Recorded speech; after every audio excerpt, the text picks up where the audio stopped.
There you see the line of the boys and men from this area who were killed as a result of their involvement in the First World War. They were all brought to a special hospital near here, and they died within the first year of returning. If you died before the end of 1920, you were considered a casualty of war. So these were all men and boys from our army, mainly the 54th Battalion, who were so badly injured they didn't survive their wounds when they returned to Canada. Now,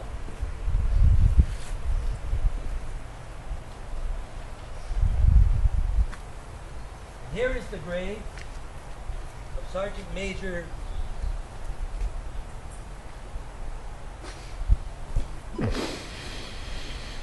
William Coffey, and also commemorating Lily and Jean Coffey, his wife. This is our grandfather.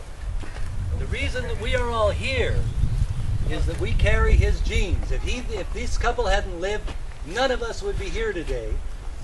Some of us wouldn't be here at all, and the others wouldn't have any reason to come here. So we've come here today to honor their memory. This grave has been without a marker for 85 years.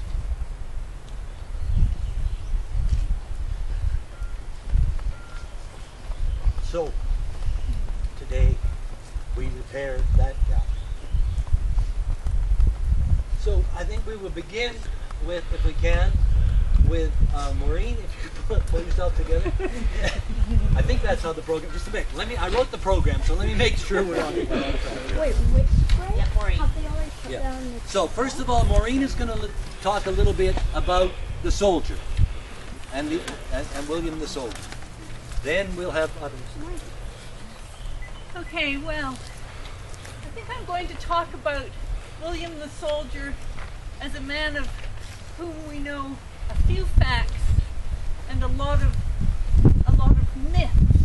So we don't quite know. And he's a man who didn't leave a lot of records behind, which is true of many men like him who came from poor families and who went into the British Army as a way of making a living. We know that William's father, William Richard Coffey, was also a member of the army. He was a member of what was called the Irish Fusiliers. Now, when he retired, he and his wife, whose name was Margaret Watson, moved somewhere in the United States, and nobody's very sure where. We think it was either the Dakotas or Kansas or somewhere. And one of the stories we heard was that our grandfather, William, had to leave because he witnessed a murder. And so he left. What we do know is that by 1901, he was in South Africa. And he was a member of the Imperial Transport Unit in the Second Boer War. He joined the Irish Inniskilling Regiment. Inniskilling Regiment.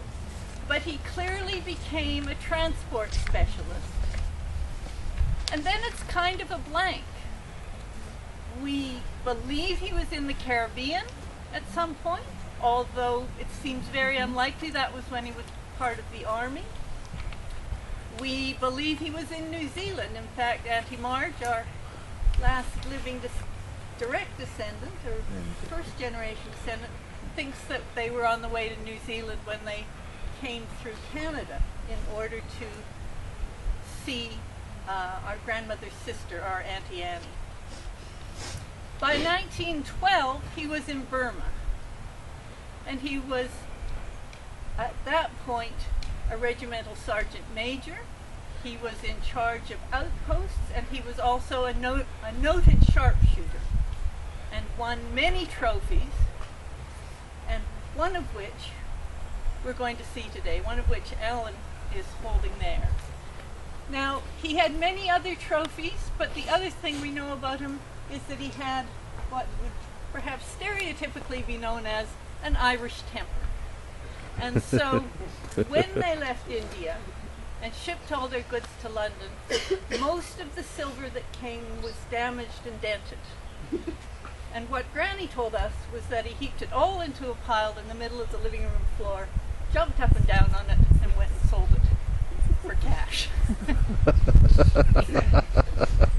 We know that he was considered an extremely valuable officer because the normal amount of service was 21 years, but he applied for an extension, and as a superior officer recommended that he be allowed to stay in the army because they needed men like him.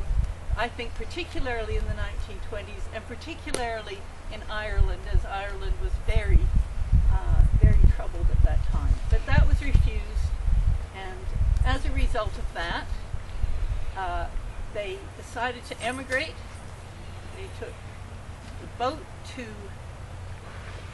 Montreal from London on August 23rd, which is our mother's birthday, and Linda's birthday. We double up on, we're very efficient about birthdays in this family. We double up on a lot of them. And then they took the train across Canada here, and I'm going to let Linda pick up on his story once they came. Okay. Before Linda talks, could I ask the people with the flags now to come forward, because we want to put the flags around our grandfather's stone, okay? So that he'll know what kind of a wonderful family we have coming from all parts of the world. Okay? So let's just sit, you can have them when we're done, but let's put them here so our grandfather knows who his family is today. Our family today represents so much of the world, okay? And we'll put the Canadian flag here. And I'll ask Alan, would you think you would put the trophy here as well? Hey, can we have all the kids this way too? Okay, let's go back up this way now. Well, let's turn them around so we can take a picture of them. Keep the flag you have, okay? Stay down. Mike, Patty, can you go down there so we can get a picture of you by the flag? Go stand by your flag. Go stand behind the Go stand by your flag. Go stand behind it. All the kids are going to stand by the flag. Okay. You guys, the kids. Can we keep the kids down there? It fits with the flag. Okay, yes, you get to keep the flag. Okay, stand around. Yeah, we Okay, ready, set. Kai is serious? Kai is throwing gang signs. His tongue isn't hanging out with it. Okay. Okay, please go back and sit on the hill so you can see Mike, him here, can I okay? keep the kids here? Mike, can I keep the kids here for my thing? Oh, Yeah. well, I'm just going to put them on. Oh, yeah, but you do. Yeah, the kids would all sit right up there so you can, Yeah, that's right. and then you can do some walking. Okay, good. Okay. Okay, so one more picture. Okay. Would you rather they sat there? They can do whatever they want. Okay. You're in charge. Okay, now, 1, 2, 3, run up and sit in front of Luke. 1, 2, 3. 1, 2, 3.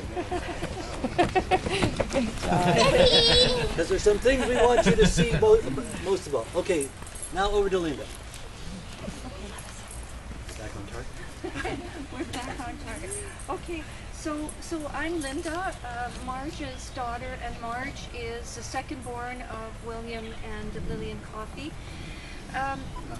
I have, for the first generation cousins, a memento that I put together that they can share with their families, and they can look at that later, but it has some photographs. A couple of things that, drawings that my mom did of fairies that are meaningful to the family in terms of the Irish connection. And there's a poem that my grandfather used to sing to Mom and Si and Toddy when they were young, and that poem is in here with the picture of the fairies that my mom did when she was 12. It was after Granddad died, but it must have been soon after. There's also a copy of the watercolor she did at the back that she just pulled out, just happened to find, and it's 1930 of the side of the house that they lived in Nelson at 524 4th Street. So it was just a bit of the garden. So I thought that would be wonderful for everyone to have. Okay, can my treatment start now? Yes. Phew. Okay. So 2 minutes and 59 seconds. so I've been talking to my mom about all these stories to share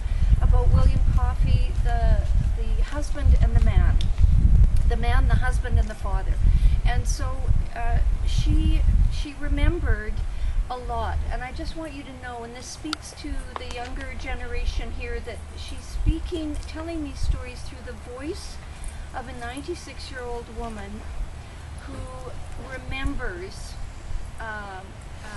through the eyes of childhood from the time she was 5 to 12 years old. Right, so the stories are probably what you're going to remember now as young children as you grow up. So first of all, William Coffey, the husband, Mum Marge, describes him as being a loving, caring, thoughtful, generous man, and that whenever he took Cy and Marge into town, Toddy was too young then, he would always, every single time without fail, bring her back a personal gift, like a bouquet of flowers or other things like that. But one day in particular, he thought that in honor of her dressmaking skills, he brought her back an electric iron. So, so that was very vivid in my mom's memory. They used to also socialize quite a bit with the larger Irish community that lived in Nelson, and played cards at their place with the Cotters, the Rileys, and the Watsons. She also remembers him as never having a crossword, but having a great sense of humor. So on to William Coffey as the father.